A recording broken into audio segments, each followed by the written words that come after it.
When you think of travel to Canada, what do you think of? I'm guessing most people think about beautiful nature and scenery, ice hockey, maple syrup, and maybe the extreme Canadian politeness that we're so famous for. But these aspects are just a very small piece of Canada's cultural identity and tourism identity. Canada has a long, rich, and diverse history that was shaped by the people who were here first, Canada's First Nations.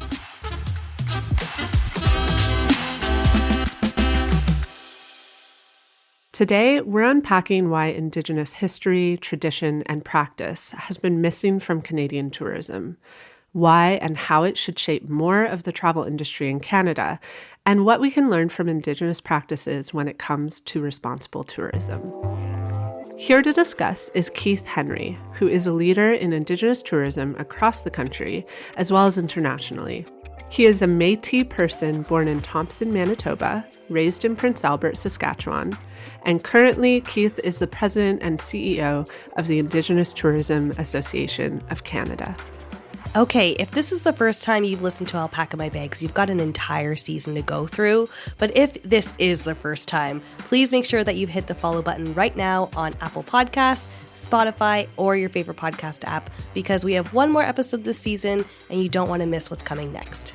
If you want to get in touch with us, you can find us on Instagram, TikTok, and Twitter. We're at Alpaca My Bags Pod. You can also DM us or even email us anytime. All of our contact info is in the show notes.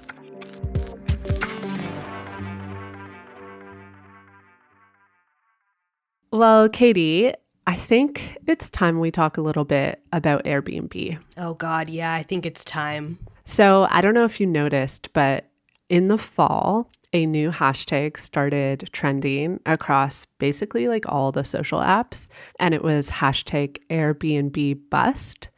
And this arose because someone shared a screenshot of a host ranting in a private Facebook group that's for Airbnb hosts. And they were ranting about how their bookings had dropped significantly. Okay. And then in the thread, there were all these other hosts saying, yeah, the same has happened for me.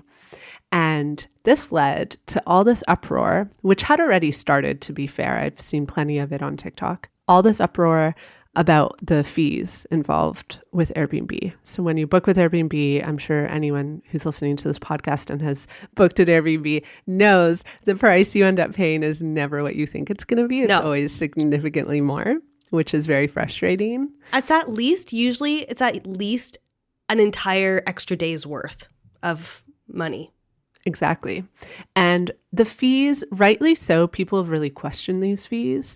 So, for example, the cleaning fee can be quite extreme, and people take issue with this, especially depending on where you are in the world, because many hosts will be hiring labor for criminally cheap to go in and do this cleaning, and yet they're charging so much money to the actual renter. Yeah, and there's just like other odd things that have happened. Like, for example, when I rented an Airbnb to work out of in Mexico, I had debated hard whether or not I was going to go with Airbnb or not. And the reason, just to justify, the reason I did it is because I needed to have a good kitchen, because I have to cook for myself, especially when I'm traveling solo because of my food allergies. Anyways, when I rented this place, I showed up and the host told me that there was going to be an extra fee that I had to pay in cash to use the AC. No, what? Yeah. And to be fair, like, I don't use AC a lot of the time when I travel, so I didn't use it because I was like, I'm not paying this guy like for this. He didn't tell me that this was a fee anyways. So I just didn't use it. And it's not like it was a lot of money. It was just the fact that like there was no transparency about this. Yes. I was just talking to a friend today about two experiences that they had with Airbnb. One was they booked an Airbnb with a sauna, a wood-burning sauna, and they got there and they had not been transparent about the fact that they had to bring their own wood for the sauna to make it work. They like booked it for the novelty of the sauna. And then the same thing happened with, they booked it for the novelty of a hot tub, like a different Airbnb, which I always do. I always book Airbnbs with hot tubs. That's like the only reason why I book Airbnbs basically is for the hot tub. They showed up to their Airbnb and their hot tub had no water in it. and they could not use the hot tub, and they were not told this at all. And then when they reached out to the host, they were like, oh yeah, the hot tub isn't available between this month and this month because of the winter. And they were like, well, could you at least tell us this? And they ended up getting a refund. But like, what the heck? Yeah. It's sneaky behavior. It's sneaky behavior. It is. I just think Airbnb is just not what it used to be, because I think about the early days, it used to really be about like connecting with other people. Like Luke and I used to rent out a room in our apartment on Airbnb. This is part of how we made like travel accessible back in the day when we had very low paying jobs and could barely afford to travel.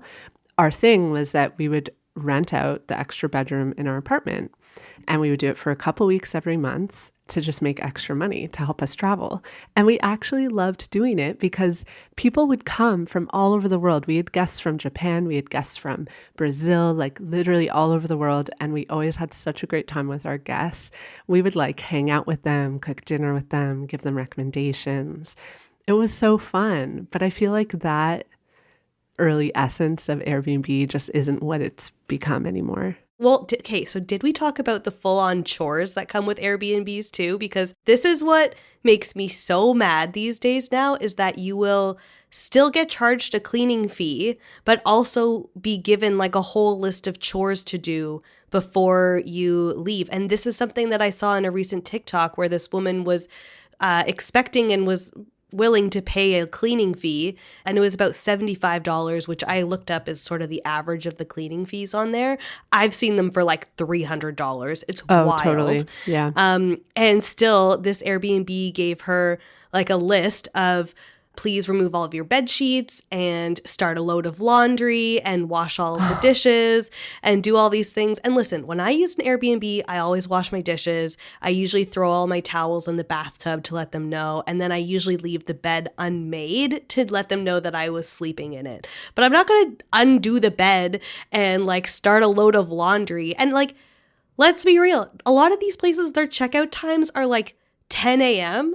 And so I've noticed how this early too. do I have to wake up to start my list of chores to then be kicked out of your place? Like it just, the audacity is getting way too intense now.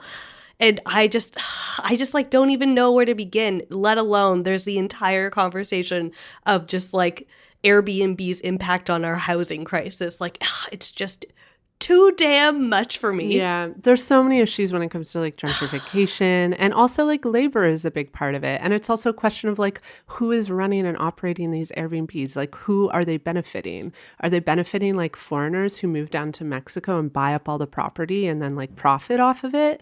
Like these are the big issues for me. Mm-hmm. But it's tough. Like in some situations I do continue to use Airbnb just because like having a kitchen is so important to me when I'm traveling, and hotels just are very expensive if you start getting hotel rooms that have kitchenettes. This is why I'm going back to like, I wasn't doing hostels for a while because of the pandemic mainly, but when Luke and I travel now, like we're doing private rooms in hostels again and using the kitchens because that's like one of the big draws for me of a hostel. I mean, the community kitchen is better than nothing at this point. I was going to say one of the things that I've started doing is on Google Maps searching B&B, because also this is a comment Mark made yesterday. What happened to the second B in Airbnb? No one's providing me breakfast at Airbnbs. So this is a good point. It's a big scam. There's only a bed, and sometimes even the bed is sketchy. So it's like, listen, I'm Googling actual B&Bs, little small businesses, and usually those places have like little communal kitchens. Like sometimes they let you use their kitchen and they prep all the breakfast for you. But the one that we stayed at in Niagara Falls a couple years ago, they were like, oh yeah, throw any of your like leftovers from restaurants in the fridge. You can use our kitchen. We just use it between this time and this time. And it was very sweet. So actual small businesses where you don't have to pay all those fees and everything's just like tacked into the room rate, like that's the way to go for me right now. Okay, so this brings me to my hack that I do often, which is I will do research on Airbnb. And then when I find places that I think are a good fit, I look for clues in the listing and I use those clues to find them outside of Airbnb and I just message them directly. I do this for Hostel World as well. Like this is a hack. I don't know if people know this, but like I'll look up hostels on Hostel World and then email the hostel directly to book because then it's not going through this third party. It's better for them. It's better for me. Same with Airbnb. Airbnb doesn't want this to happen though. So like they try to hide the clues, but there's always a way. You can always find it. That's why you can't send links through Airbnb and stuff like that, or email addresses or phone numbers, because they don't want you to be able to connect outside the platform. I also used to work for a location scouting company that did a very similar style marketplace business like this. So I knew all these hacks too, because of course we did not want people communicating outside of the platform.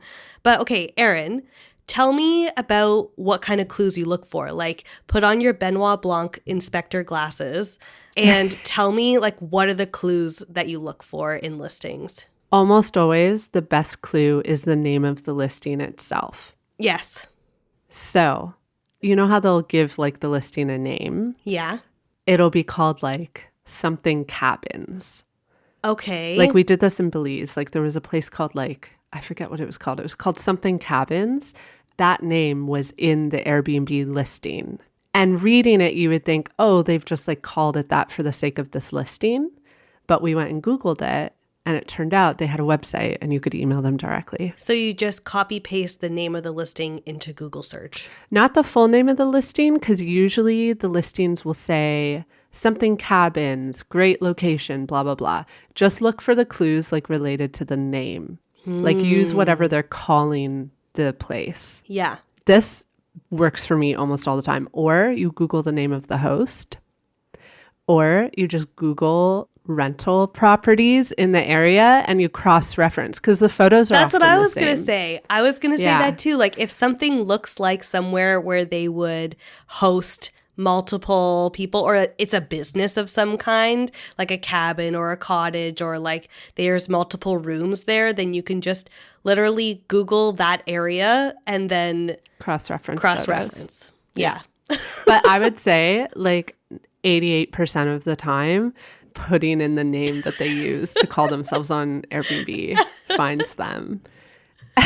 These are our secret hacks, but probably most people are doing it. I'm sure other people are doing this, but in case you're not, this is the way. Yes. But also, I'm a hostel person, and the pandemic really ruined that for a while.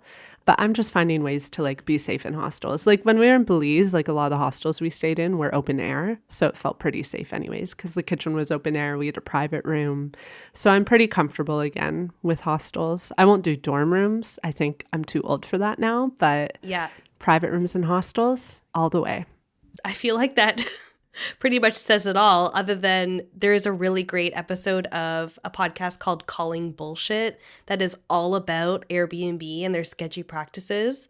So I would definitely highly recommend taking a listen to that podcast. Also, Paige McClanahan, who we've had on the show, she has written some great articles on the New York Times about Airbnb. So definitely look up her work if you want to read more about this. Yeah, we can link those in the show notes. Definitely. Okay, shall we get into this conversation with Keith? Because it was such a good conversation. I'm so excited about it. Me too. Yeah, let's do it.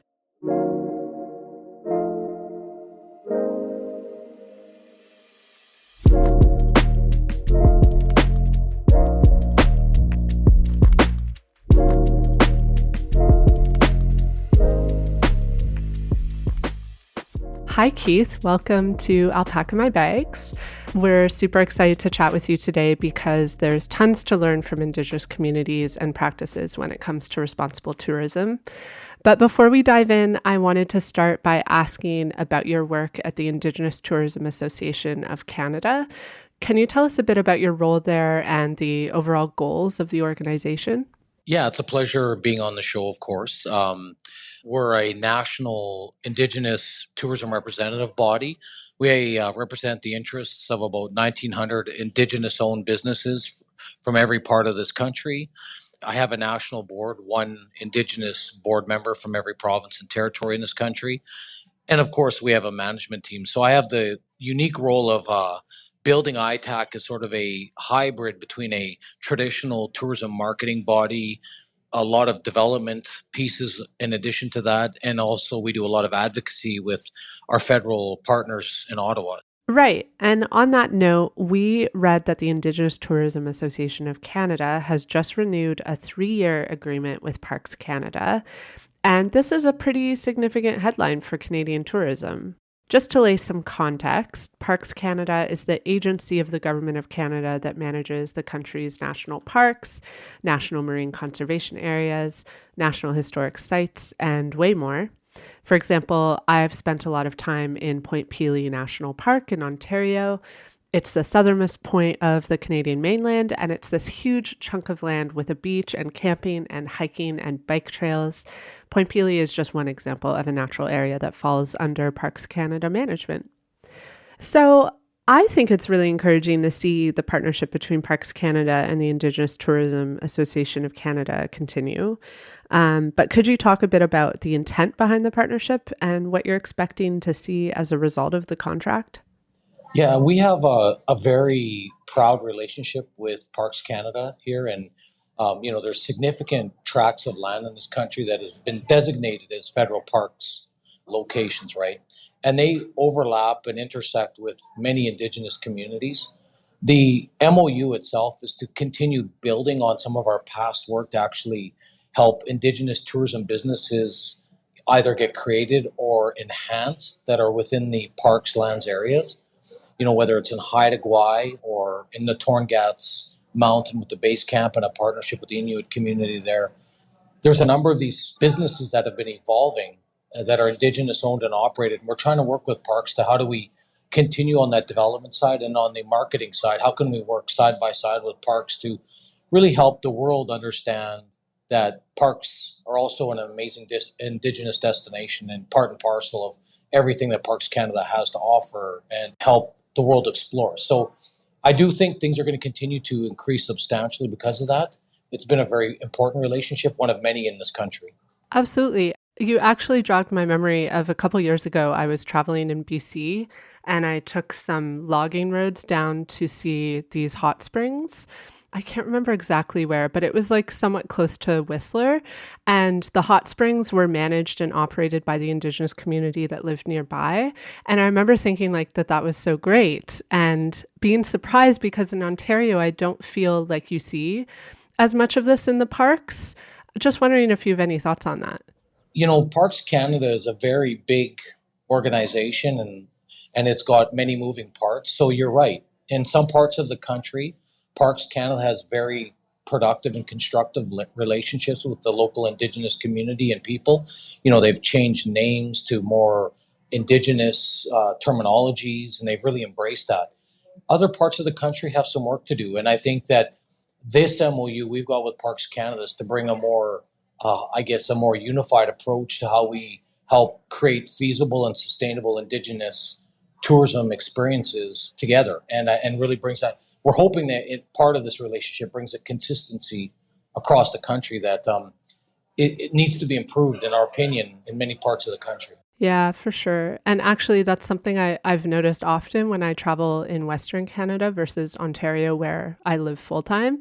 I even notice in the signage, like when I drive around in BC and Alberta, like often you'll see the Indigenous names on signs as well. Whereas in Ontario, I don't feel like that's as done cohesively across the province. No, it's not. And it's a missed opportunity where it's not done, because what is of interest to domestic and international visitors is learning about the original history and story of the lands. And parks is one of those areas where they do have tremendous signage. They've got the tools to, include, and they have certain just supports they can do that. I would argue it's more accessible. So I think that it's a missed opportunity in any part of the country where we don't embrace place names, and because what we want to do is create curiosity, right? We want visitors to go, oh, what does that mean? I didn't know anything about that. And that's typically the experience. You just talked about it, the reflections of BC and Alberta. I mean, that should be the experience across the country, because so many people just don't know what they don't know. I agree. And it's so frustrating because it seems like such a simple thing to do that would be like so enriching, and not just for Canadians. I think it's like incredibly important for Canadians to be learning this history, but like also for people visiting from abroad. Absolutely. For Canadians, we talk about reconciliation and action. And we live at a time in this country where we are reconciling our past, or we're trying to. I would argue that one of the easier ways to do that is start bringing back place names. And really, it's just a matter of just perception and public support. And it's not damaging anything. I know people kind of feel that the name they thought they knew for the last number of decades is the name, but the truth is there's not a part of these lands in Canada that weren't named something else prior. Like, that's just a fact of Indigenous occupation across Turtle Island. So I just think that we should do this in a good way. It actually makes sense, and I think it supports reconciliation. On the international side, it's equally as people want to understand. Like, the international world doesn't think of Canada as a major Indigenous destination. I mean, we've done enough surveying to know that. But when they get here and they see it, it makes them very curious and they want to explore more. And so I just think it's a win-win for all of us, not just Indigenous businesses and communities. Yeah, absolutely. We actually did an episode on the show about 2 years ago with Ryan McMahon, and we talked about how New Zealand has very much made Indigenous culture part of their tourism identity. And we just thought that was so incredible. And like, we're wondering why that hasn't happened so much so in Canada. Boy, that touches a big button for me too, because you're right. New Zealand has embraced the brand, that it's integral, it's central to their tourism experience. And when you think of New Zealand, you think of Maori people automatically. Whereas in Canada, it's fair to say that most international guests would probably think of Canada as RCMP, maple syrup, not necessarily an exclusively Indigenous set of concepts. So we are working with Destination Canada and others like Parks Canada to indigenize that thinking. And I think we're going to get there. But the difference, what it means for New Zealand is it actually drives their tourism economy substantially, where 1 in 4 visitors spend actually money in cultural experiences. That's why they come there. Whereas in Canada, even though as great of businesses we have in parks and other parts of the country, it's only 2% of the spend. So the demand is far higher than 2%, but we haven't figured out as an industry or a country that there's a lot more opportunity here.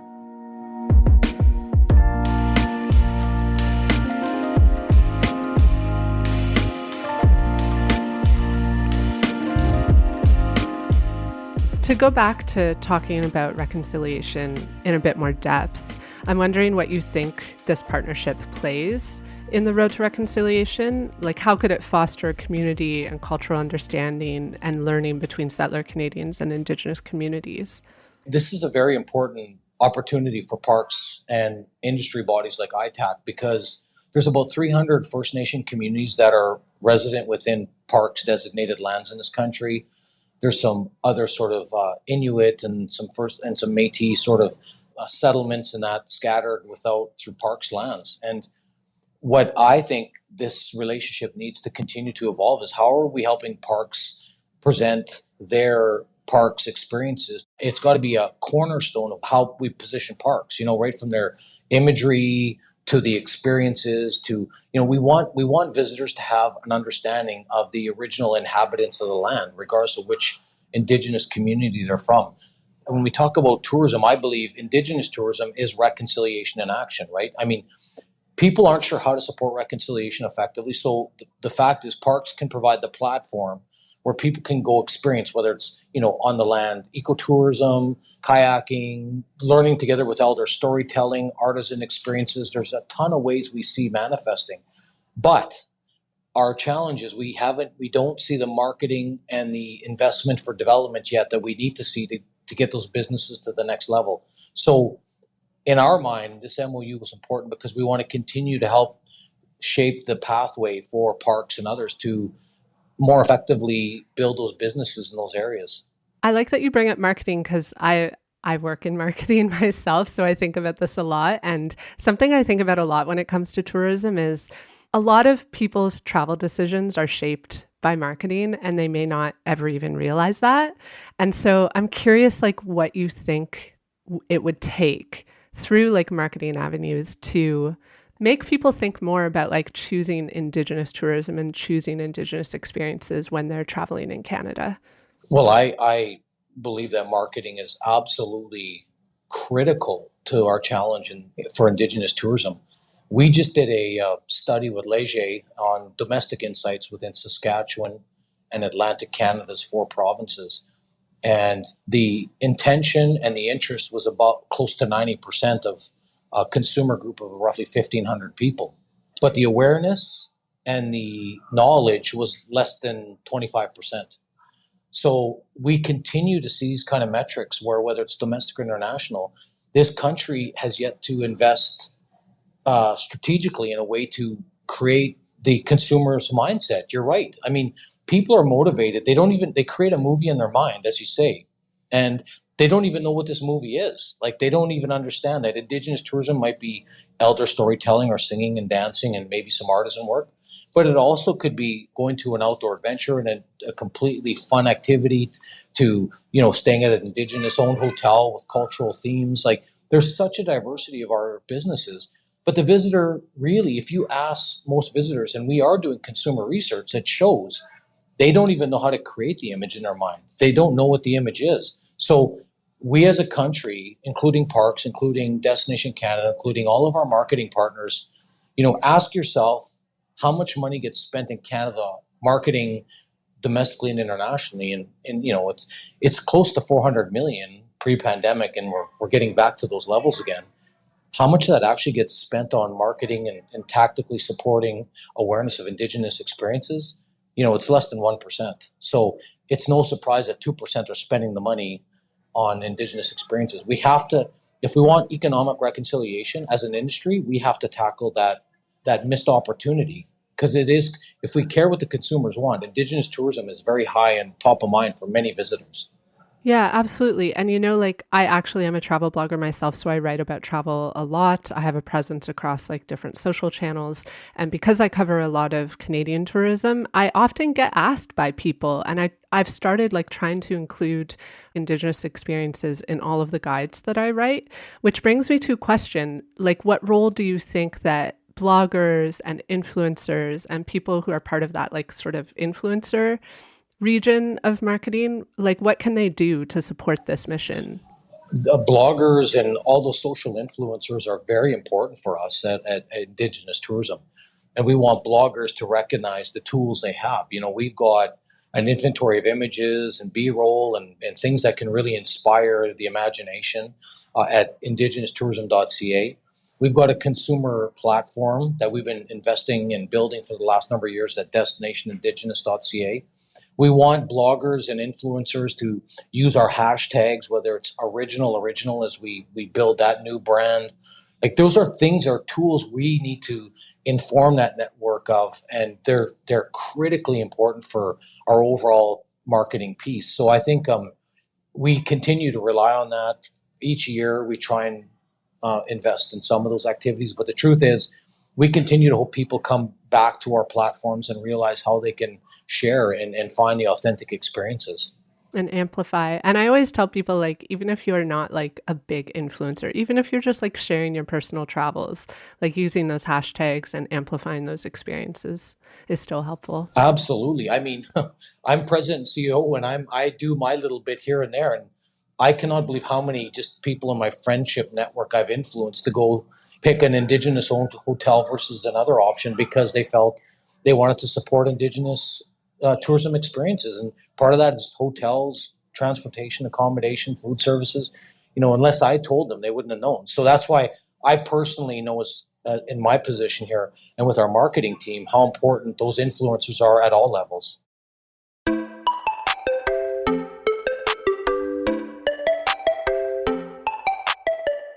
Katie, as you know, travel for me doesn't always go according to plan.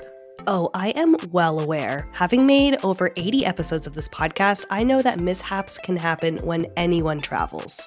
Absolutely. And when they do, you need travel insurance. And I couldn't recommend World Nomads more. One thing I love about World Nomads is that you're able to buy coverage for your trip anytime and anywhere. When I was traveling in Asia, I decided to extend my trip. I was able to buy a new World Nomads policy to cover the rest of my travels, even though I'd already left home. World Nomads provides coverage to more than 130 countries, and they offer coverage for solo travelers, couples, and families. All World Nomads policies include cover for trip cancellation, emergency medical expense, and baggage. Benefits, limits, conditions, and exclusions apply. Be sure to read your policy wording. Learn more and get a quote at worldnomads.com. The link is in our show notes.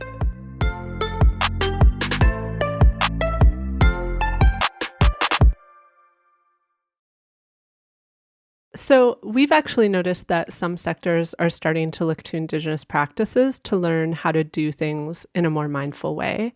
For example, we recently noticed the Ontario-based architecture firm Two Row Architect is designing buildings with Indigenous values at the forefront. So when it comes to tourism, what role would you say that Indigenous communities and practices are currently playing in the industry? It might just be my own sense, but I feel as though they're underrepresented. Yeah, I think you're 100% correct in that. The industry may not understand, but the consumer is definitely becoming more and more acutely aware of.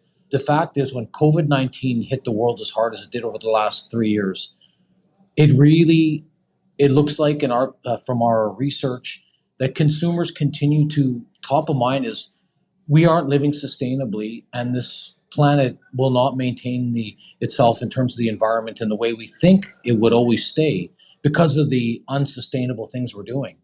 And what I find is that we're hearing more and more from consumers.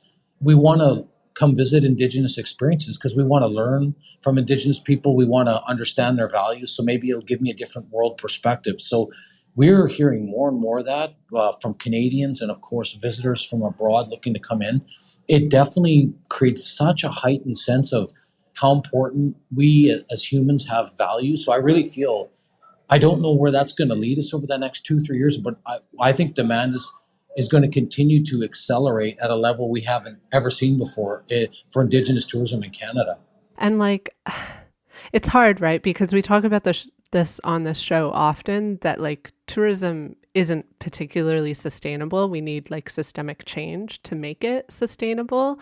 And that's, I guess, where I think maybe turning to Indigenous communities and voices more could really lead us in the right direction for finding the keys to that systemic change that we need so badly. I agree with you. I know tourism is always challenged because of, and our industry continues, we hear about these sort of airplanes are now, some of them in BC, we've now got Harbour Air now has electronic airplanes, float planes going back and forth. So there are adjustments, but the truth is what I think tourism can do for Indigenous people is help us share those values, help us as Indigenous people teach the world that wants to be taught about what it means to be sustainable and living within your territory and living within the resources and the means that you have. And so we do have a lot of experiences that offer those kind of adventures, storytelling, teachings, and that really has become, I think tourism can be a force of good in that regard. But the challenge will always be we have to help the industry realize this race to economic metrics is not always the only factors we should be looking at. We in Indigenous tourism in Canada continue to try to bring to the forefront values of community well-being, social stability, cultural revitalization. So the rest of the industry needs to embrace that, and we have a ways to go to getting to those kind of other measures of success. So I'm also curious about your thoughts on how accessible Indigenous tourism experiences are across Canada right now. Do you think that cultural experiences and opportunities for learning Indigenous stories and histories could be more at the forefront? Because I'm just thinking even about my own experience here living in Toronto, spending so much time in the city, I don't feel like it really is at the forefront of tourism, especially in the city. No, it's not. It depends. When I think of accessibility, it depends on where you are and how the industry is developed in that area, right? And so we've got parts of this country where Indigenous tourism is extremely accessible. Our office is in Vancouver. And I have to say locally here, we've got some great experiences, right? I mean, Talisay Tours in Stanley Park is a guided walking tour. We've got Squatch Eyes Lodge, which is a boutique hotel downtown. We've got, a number of businesses like Salmon and Bannock, nice boutique restaurant. The tourism industry here has really embraced and included Indigenous experiences. That's not the case across the country, right? In Toronto, there's a lot more potential. There's been some culinary businesses there and experiences in the past, but the industry hasn't really rallied behind it as effectively as I think it could. I'm seeing things change now, but it's no different than Parks Canada. Like we at ITAC have to help continue to provide the arguments and rationale as to why these are really important investments beyond the social license issues and political issues. So it just, like I said, accessibility comes down to depending where you are. We do our best at Destination Indigenous to provide people to where really those market and export ready businesses are. And there's a lot more in the hopper, but we've got a long ways to go. And I also think about accessibility in terms of like what tourists and also just local people are like physically able to access, because I'm very privileged in that I have my mobility. I'm able to drive to parks outside of the city to enjoy nature. But then the lack of experiences available in Toronto are frustrating because it's like not everyone has a car. Not everyone has the time to go and travel to a park. And so sometimes I wonder if like having more presence in the cities is just as important. It is. It is. It's definitely our anchor sort of businesses are there because what we are continuing to try and figure out is and expand on is how can we take large urban centers and get some initial excitement and people exploring, and then hopefully that'll motivate them to want to go out and explore Indigenous experiences, because a lot of the businesses we have are in the rural, remote, the northern parts of the country that it does take a fair amount of transportation to get to them. And we do have a segment of visitors that really will go to great lengths to get anywhere to visit authentic experiences. But many Canadians need that convenience and understanding locally too. So it's a really big challenge for us. We actually touched on this in a recent episode of ours. It was episode 86, where we talked with Paris Marks. And the entire episode was just about why Canada is so hard to get around in general, the lack of transportation that's available in some regions of the country. And they brought up the fact that Canada's lack of accessible transport infrastructure has also left Indigenous communities highly isolated. And when they're isolated like that, it's harder to even introduce tourism in that area. Well, that's exactly it. I'll give you an example of one of many. Nunavut, there's many Indigenous Inuit operators trying to create businesses. But the truth is, even just getting flights in that aren't already pre-booked with existing just community passengers going back and forth to the south, like there's just very little room on many of those flights for additional passengers, never mind the capacity for trying to create a business out of it. And so we see those challenges. It's the same with Yellowknife. Yellowknife, Air Canada and some of the carriers have reduced flights to Yellowknife. Well, that has absolutely had a massive, devastating impact on some of our local Indigenous operators at Aurora Village, North Star Adventures, many others that required those visitors to get on those airplanes to get to Yellowknife. Just simply, there's not the capacity anymore, and so these are very, very large challenges, and it is disproportionately affecting the ability for entrepreneurs and communities to create sustainable businesses. How do we approach tackling these issues? Like, does it make sense to approach them at the same time? Or do you think it's like we need to focus on certain issues like transportation infrastructure before tourism is introduced in those more remote areas? Well, the challenge I've got is that tourism's already been introduced to these areas and there's been a reduction post-development, right? So we are tackling these issues concurrently, like no different. Like Parks is one of many partners. We are trying to elevate the awareness of, the challenges with developing Indigenous experiences in parks lands. Same thing with the North. Like the North has very big challenges for, particularly transportation effectively in and out of whether it's Nunavut, Northwest Territories, or the Yukon. And so, we try and create partnerships with the airline companies, and through those partnerships, explain the challenges that they're creating, often unaware of the impacts to our local Indigenous tourism businesses and the vision of other Indigenous communities that want to develop Indigenous experiences. So we're doing that concurrently, but it's a heavy load, to be quite frank. For sure.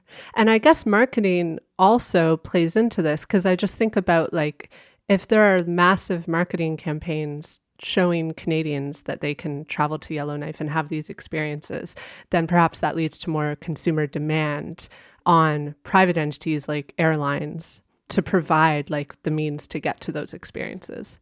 Absolutely. We as an industry got to continue to address the capacity challenges collectively because, as you said, the Northwest Territories does a really good job with their Northwest Territories tourism to really promote Northern Lights. And there's, continues to be a very large audience of Canadians. And as international tourism reopens, want to go there.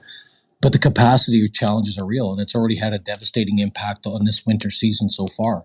So we need each other through these. Whether it's not just like a Destination Canada challenge; it's all the tourism partners and an Indigenous voice at that table, making sure they understand the impacts to all of us collectively. I think there's a real power in that. And I guess like there's also always the risk of like over marketing and bringing too many people to a place, which is also something we talk about often on this show. It's like sometimes it can backfire and you end up with an unsustainable amount of people in a destination, which I'm sure is like of special concern in more remote communities. It's a major concern to Indigenous tourism in general. Most of our businesses are not ever going to be able to be large tourism. Like we're not bringing busloads of people one after the other to mass tourism concepts. Those days will never, we would never see that really supported in that way. We're a really small group, independent traveler style businesses for the most part. And we really try and market exclusively in that regard to, various platforms and networks because we just aren't mass tourism and nor would I be in a position with communities and our businesses to support mass tourism because it's just not sustainable. So there's a big challenge in the future because, as I said, the demand is extremely high and the ability to access is challenging, as you've pointed out. So I think these are going to continue to be, can we solve these challenges into the future or not? Right now, we don't have the tools to do that. And I guess like just thinking about the mass tourism point as well, when I think about mass tourism, like in my own experience of it in some destinations around the world, like I don't find that it's very conducive to learning. And I feel like learning is such an important part of the Indigenous tourism experience. Yeah, this industry is often, when you look at traditional marketing, it's often the big, the open skies, the beautiful sunsets, the water, the mountains, a lot of landscape, whereas Indigenous tourism is actually the people. It's the storytelling. It's that sitting together and learning together. So we're really trying to focus on that kind of messaging. Like what makes us special and unique is actually our people. We might have a beautiful hotel and some world-class cultural centers, but it's not the brick and mortar that makes it special. It's the story you got, the teaching you got. And that is a very important piece of how we position and market.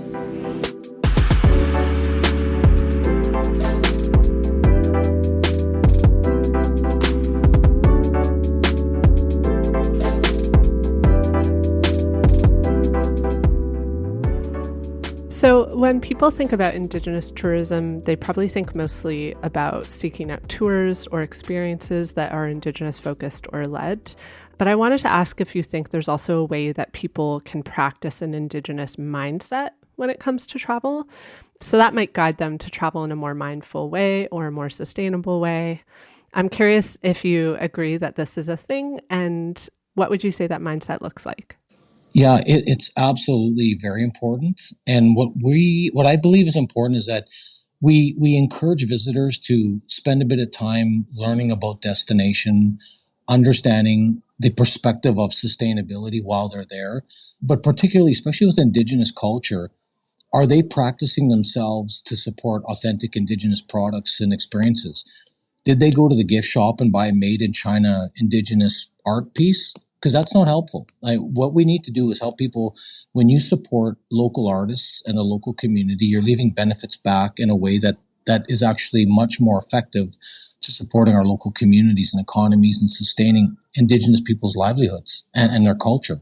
So we want people to spend a bit more time in getting a little more awareness and not just, running through gift shops and doing a flyby at the totem poles in certain areas. Like we want them to really hopefully want to come explore and look for, authentically owned Indigenous products and services, because that's the best way to leave benefits behind for local communities and cultures. For sure. I think like sometimes people might get caught up with the idea that like they need to seek out a museum or like a tour that's Indigenous, when really like you can have an impact just in the businesses that you choose to support when you're traveling around Canada. Absolutely. I mean, sure, there's a large audience that will want to go through museums or see an elder at some sort of cultural event, and we understand that, and that's important.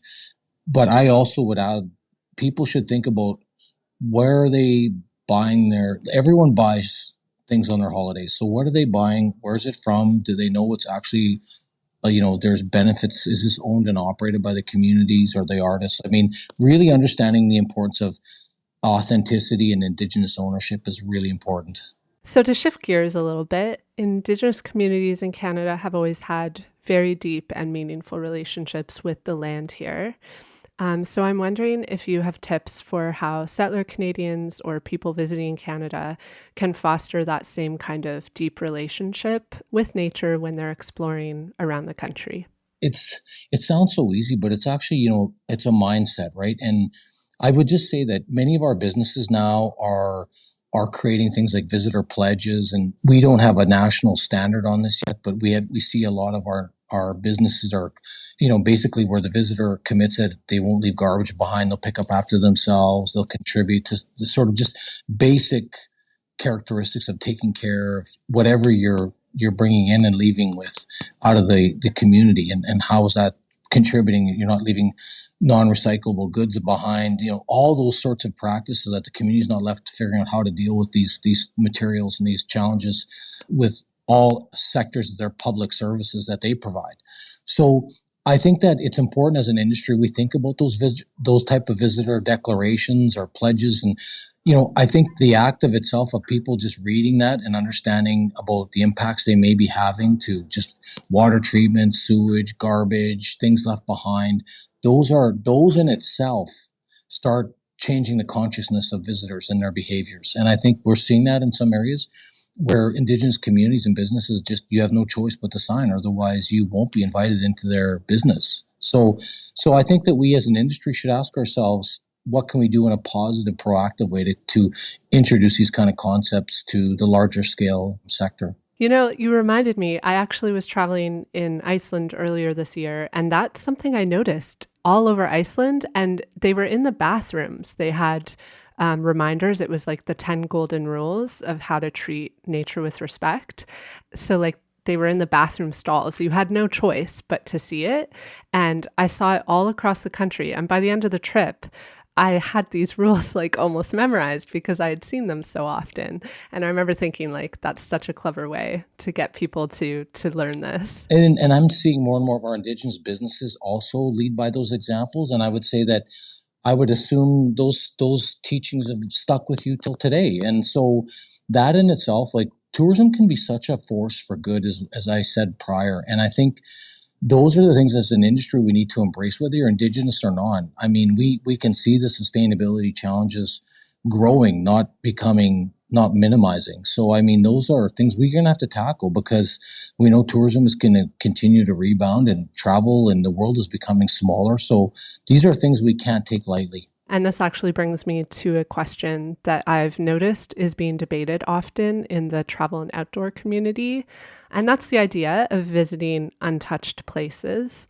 Bloggers and influencers sometimes use that language. And it seems to me that it has a bit of a colonial undertone because, I don't know, Indigenous communities have been here forever and know the land. And so is anywhere really undiscovered? I'm curious if this is a discussion that you've come across yourself and if you have any thoughts on it.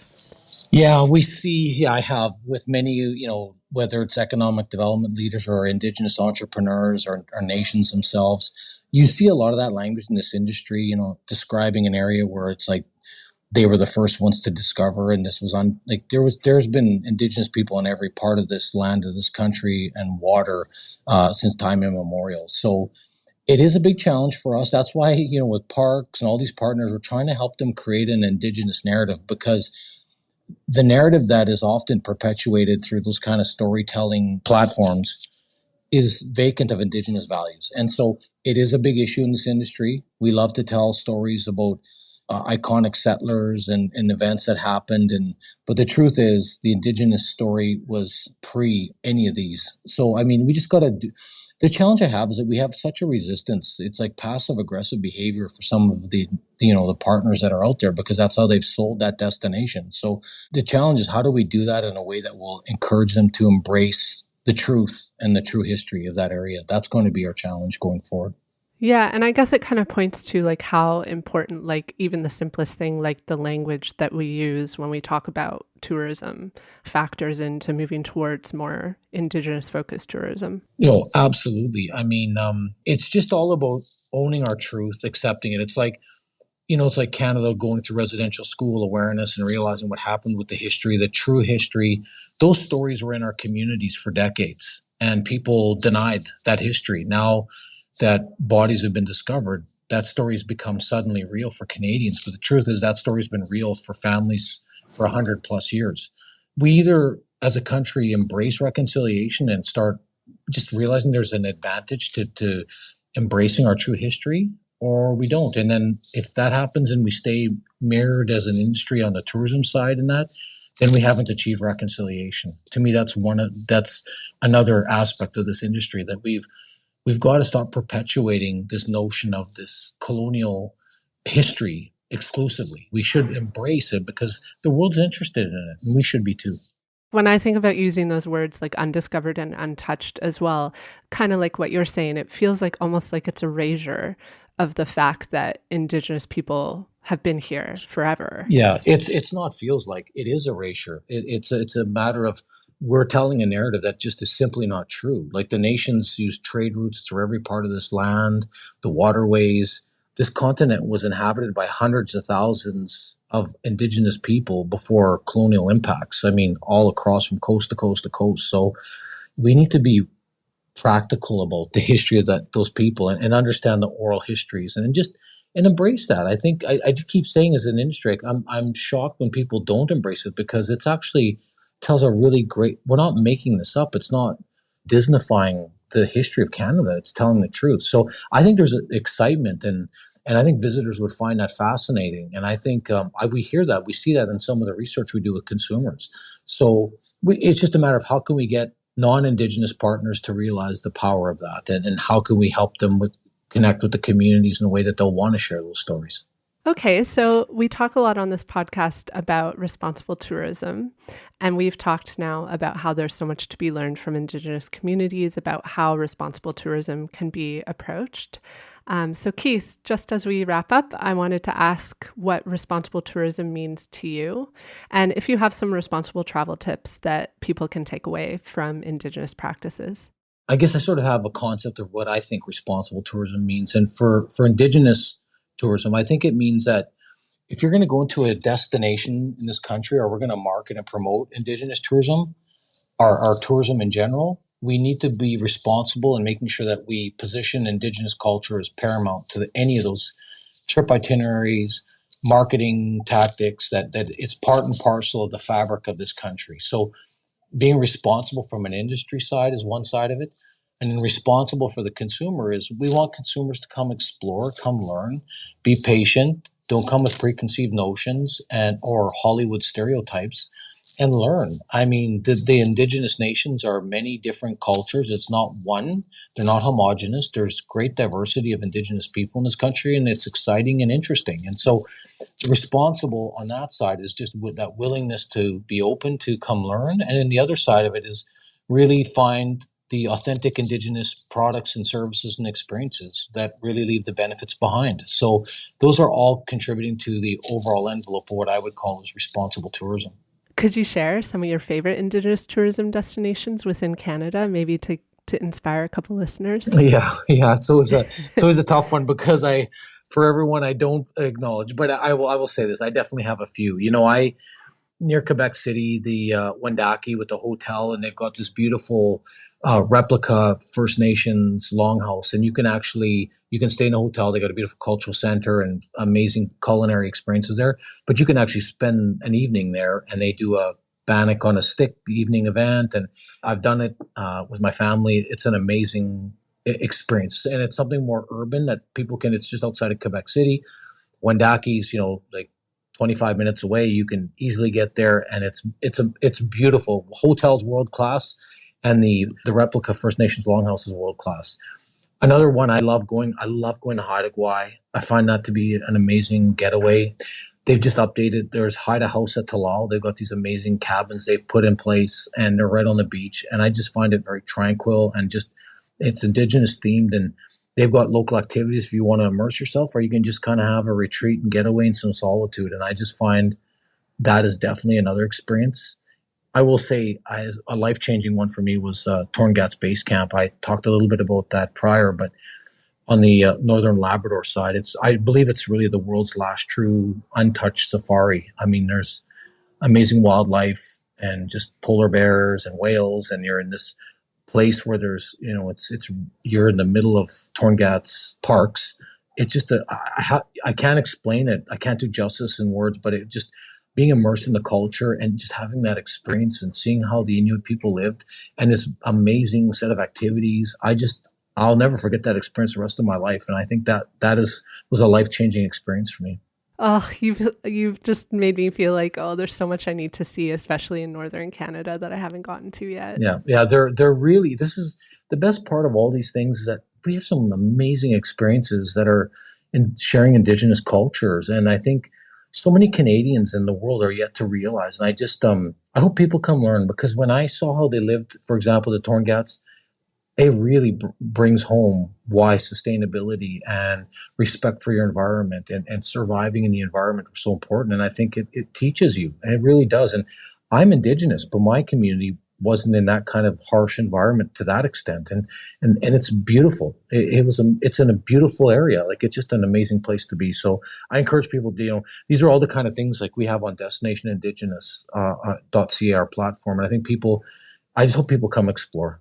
I'm sure they will, and we will link Destination Indigenous in the show notes for everyone to find.